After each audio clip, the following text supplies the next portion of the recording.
નમસ્કાર. કેલેન્ડરમાં અમુક તારીખો એવી હોય છે જે ખાલી તારીખ નથી હોતી, પણ એમની પાછળ એક મોટો સંદેશ છુપાયેલો હોય છે. અને 24 જાન્યુઆરી બસ એવી જ એક ખાસ તારીખ છે. એક જ દિવસ પણ ઉજવણી બે. ચાલો આજે આ બંને પાછળનું મહત્વ શું છે એ જરા ઊંડાણથી સમજીએ.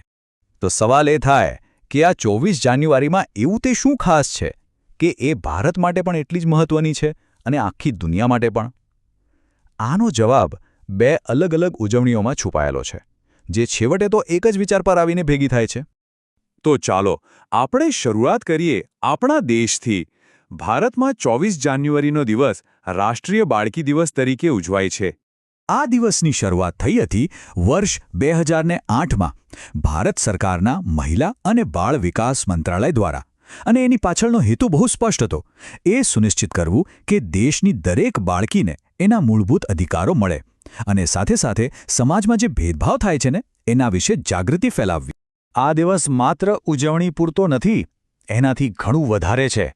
એ આપણું ધ્યાન દોરે છે ગંભીર મુદ્દાઓ પર, જેમ કે બાળકીનો જન્મ લેવાનો અધિકાર, એને સારું શિક્ષણ અને પોષણ મળે એનો અધિકાર, અને એની સુરક્ષા. આ દિવસનો હેતુ બાળલગ્ન અને સ્ત્રી ભ્રૂણ હત્યા જેવા સામાજિક દૂષણોને જડમૂળથી ખતમ કરવાનો છે. અને આ લક્ષ્યો પૂરા કરવા માટે સરકારે ઘણા પ્રયત્નો પણ કર્યા છે. બેટી બચાવો, બેટી પઢાઓ જેવી ઝુંબેશ તો આપણે સૌ જાણીએ જ છીએ. એ સિવાય કન્યા શિક્ષણ યોજના અને સુકન્યા સમૃદ્ધિ યોજના જેવી સ્કીમ્સ પણ છે, જે દીકરીઓના ભણતર અને એમના ઉજ્જવળ ભવિષ્ય માટે મદદરૂપ થાય છે. અને આ વાત એકદમ સાચી છે. કહેવાય છે ને કે જો તમે એક બાળકીને ભણાવો તો તમે ખરેખર બે પેઢીને સશક્ત બનાવો છો. કેમ કે એક શિક્ષિત દીકરી માત્ર પોતાનું જ નહીં પણ એના આખા પરિવાર અને આવનારી પેઢીનું ભવિષ્ય પણ સુધારે છે. તો આ તો થઈ ભારતની વાત. હવે જોઈએ કે આ જ તારીખ 24 જાન્યુઆરી આંતરરાષ્ટ્રીય સ્તરે કેમ ખાસ છે. તો આ જ દિવસે આખી દુનિયા આંતરરાષ્ટ્રીય શિક્ષણ દિવસ ઉજવે છે. જી હા, સંયુક્ત રાષ્ટ્ર એટલે કે યુનાઇટેડ નેશન્સ અને યુનેસ્કોએ આ દિવસને શિક્ષણના નામે સમર્પિત કર્યો છે. એનો મુખ્ય હેતુ એ બતાવવાનો છે કે દુનિયામાં શાંતિ અને વિકાસ માટે શિક્ષણ કેટલું બધું જરૂરી છે. શિક્ષણની અસર ખાલી વ્યક્તિગત જીવન પૂરતી નથી હોતી. એનાથી આગળ શિક્ષણ ગરીબી ઘટાડે છે, દેશો વચ્ચે શાંતિ વધારે છે, લોકશાહીને મજબૂત કરે છે અને માનવ અધિકારોનું પણ રક્ષણ કરે છે. એટલે કે એની અસર વૈશ્વિક સ્તરે થાય છે.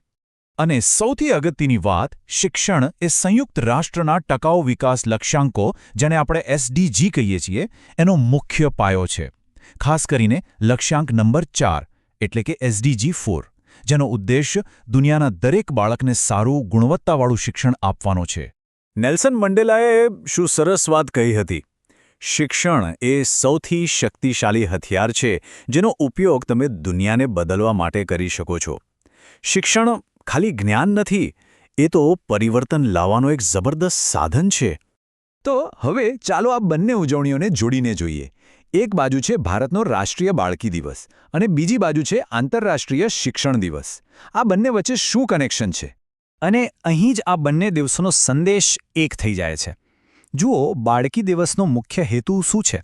એને શિક્ષણનો અધિકાર આપવો. અને આંતરરાષ્ટ્રીય શિક્ષણ દિવસનું લક્ષ્ય શું છે? બધા માટે શિક્ષણ. એટલે કે બંને એક જ દિશામાં જાય છે. જ્યારે આપણે એક દીકરીને સશક્ત કરીએ છીએ ત્યારે આપણે હકીકતમાં એક શિક્ષિત અને સ્થિર સમાજનો પાયો નાખી રહ્યા છીએ. અને આ જ આજના વિશ્લેષણનો સાર છે. એક શિક્ષિત બાળકી એ માત્ર એક વ્યક્તિ નથી, પણ એક વિકસિત પરિવાર, એક પ્રગતિશીલ સમાજ અને એક મજબૂત રાષ્ટ્રની ગેરંટી છે. એનો વિકાસ એટલે આખા દેશનો વિકાસ. તો છેલ્લે એક સવાલ સાથે આપણે અહીં અટકીએ.